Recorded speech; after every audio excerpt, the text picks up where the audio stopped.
வணக்கம் and welcome to gulf Tamil life friends. எல்லோரும் big pass நிகழ்ச்சியை ரொம்ப இன்ட்ரெஸ்டிங்காக பார்த்துட்ருப்பீங்க. எல்லோரும் இறுதிக்கட்டத்தை நெருங்கிட்டாங்க. ஸோ ஒரு டாப் 10 லிஸ்ட்டை நீங்கள் எடுத்து வச்சுருப்பீங்க. நானும் ஒரு டாப் 10 லிஸ்ட்டை நான் எடுத்து வச்சுருக்கேன்.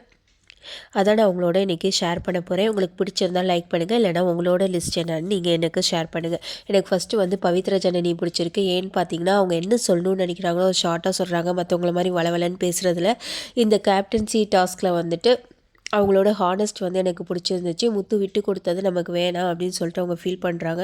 இதுவே மற்றவங்கன்னா அப்படி நினைப்பாங்களான்னு எனக்கு தெரியல. அடுத்தது தீபக், அவர் உண்டு அவர் வேலை உண்டுன்னு கரெக்டாக இருக்கார். டாஸ்க் பண்ணி முடிச்சுட்டு நீட்டாக இருக்கார். மற்றவங்கள பற்றி ரொம்ப பேசுகிறதுல அவர் நீட்டாக இருக்கார். அடுத்தது இந்த முத்துக்குமரன் தான் என்ன செஞ்சாலும் அது அடுத்தவங்களுக்கு தெரியணும் அப்படின்னு நினைக்கிறாரு. இந்த கேப்டன்சி டாஸ்கில் கூட அதுக்கு தான் நகராமணினாரோன்னு எனக்கு தோணுது. அடுத்தது ராணவ், இவருக்கு பேச தெரியலனாலும் இவர் கொஞ்சம் குட் கேரக்டர் மாதிரி எனக்கு தெரியுது, அதனால் ராணவ். அடுத்தது பார்த்திங்கன்னா ரயான், இவங்க டீம் வின் பண்ண முயலை முத்துக்குமரன் கேட்டது தப்பு அப்படின்னு சொல்லிட்டு எனக்கு தோணுது. இவர் அடுத்தது ஹானஸ்ட்டாக ப்ளே பண்ணுறாரு எனக்கு தோணுது.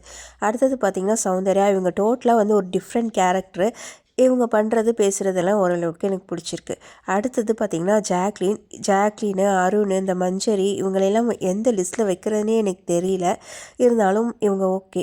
அடுத்து மஞ்சரி பார்த்திங்கன்னா, யார் என்ன தப்பு பண்ணுவாங்க, அதை நம்ம எப்படி ஸ்கோர் பண்ணலான்ற மாதிரியே பார்க்குறாங்க. ராணவ் இவங்க டீமாக இருந்தாலுமே போய் ஃபஸ்ட்டு ஹெல்ப் பண்ணலை. அடுத்தது அருண் ஸ்கூல் டாஸ்க் வரைக்குமே ஓரளவு நல்லா தான் இருந்தார்.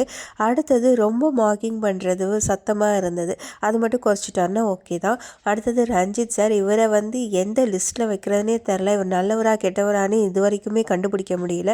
ஸோ இவர்.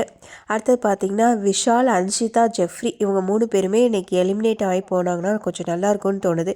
ஸோ இதுதான் என்னோடய லிஸ்ட்டு. உங்களோட லிஸ்ட் என்னன்னு நீங்கள் கண்டிப்பாக எனக்கு கமெண்ட் சொல்லுங்கள். பிக் பாஸ் நிகழ்ச்சியிலேருந்து நம்ம நிறைய கற்றுக்க வேண்டியது இருக்குது. நானும் நிறைய கற்றுட்டு இருக்கேன். தேங்க்ஸ் ஃபார் வாட்சிங் ஃப்ரெண்ட்ஸ்.